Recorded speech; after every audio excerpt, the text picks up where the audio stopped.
Hey everyone, Vazzy back here, and today is the day where we finally started to get some of the official ratings for NHL 24 players.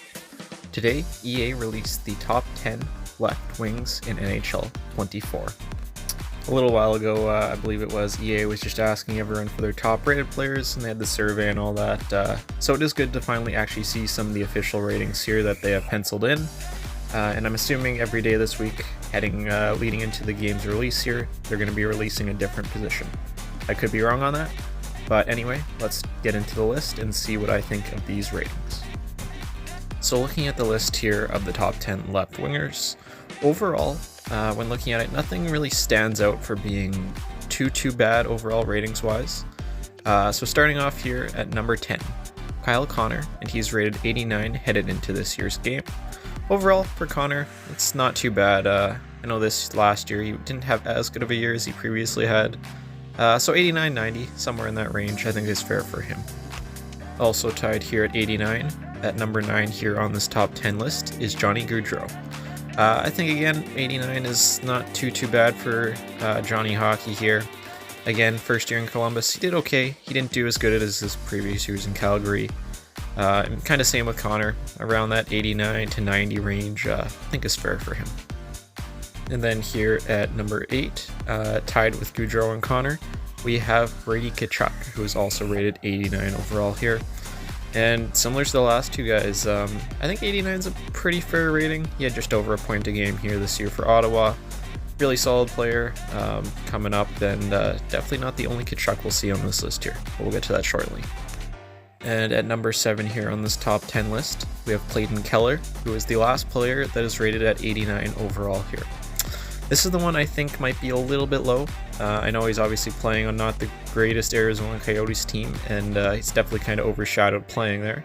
But yeah, he's an absolutely phenomenal player. I'd probably have him a little bit higher than this, but it's not too bad. And at number 6 here is Brad Marchand, who skips the 90 rating, and we get into the 91 overall rated players. I think this might be a little bit high for Brad Marchand. I would probably have him at that 89 to 90 range, 0.22 lower overall. Still a really ineffective player, obviously the new captain of the Boston Bruins, but I think age is starting to catch up with him a little bit. Overall, not horrible, but maybe a little bit high. And now getting into the top 5 left wingers for this year's game. Also tied at a 91 overall rating, we have Alexander Ovechkin. I think a 91 at this point is totally fair for OV. Still puts up 40 plus goals, basically point a game a year. That's consistent. You know what you're going to get from him. Obviously defensively might not be amazing at this point, but I think a 91 overall is fair for OV. And next here at number 4, we have Kirill Kaprizov, who is rated 92 overall heading into this year's game. I think that's pretty fair for Kaprizov. Obviously an absolute superstar coming over here a couple years ago to the NHL. It's been the absolute face of the Minnesota Wild here the past couple years, and definitely has carried them for sure. So I think 92 is pretty fair. You could probably argue 93, but yeah, I don't think it's too bad overall. And also rated at a 92 overall here is Jason Robertson. And very similar to Kaprizov, obviously Robertson's just the last couple years become an absolute superstar for Dallas, and has just really carried them as well. But I think a 92 overall is pretty fair. I think when I was rating my top 15 players, I had him a 93. I could be wrong on that, but it's pretty close, and I think that's a pretty fair rating for Jason Robertson. And at number 2 here on our top 10 list, we have Artemi Panarin from the Rangers. He is the sole player here rated at 93 overall. And overall, I don't think it's too bad. I think I'd probably have Kaprizov on pace with Panarin. I'd probably have them both at 92 overall. So it's not too bad. Maybe a point high, but again, super amazing player, and 93 overall definitely isn't too bad for him. And our number 1 player here today, it is Matthew Tkachuk. I don't think overall that's too big of a surprise, especially just the publicity he's had over the past year, leading the Panthers to the final, scoring some absolutely huge goals for them, and really carrying that team over the playoff run.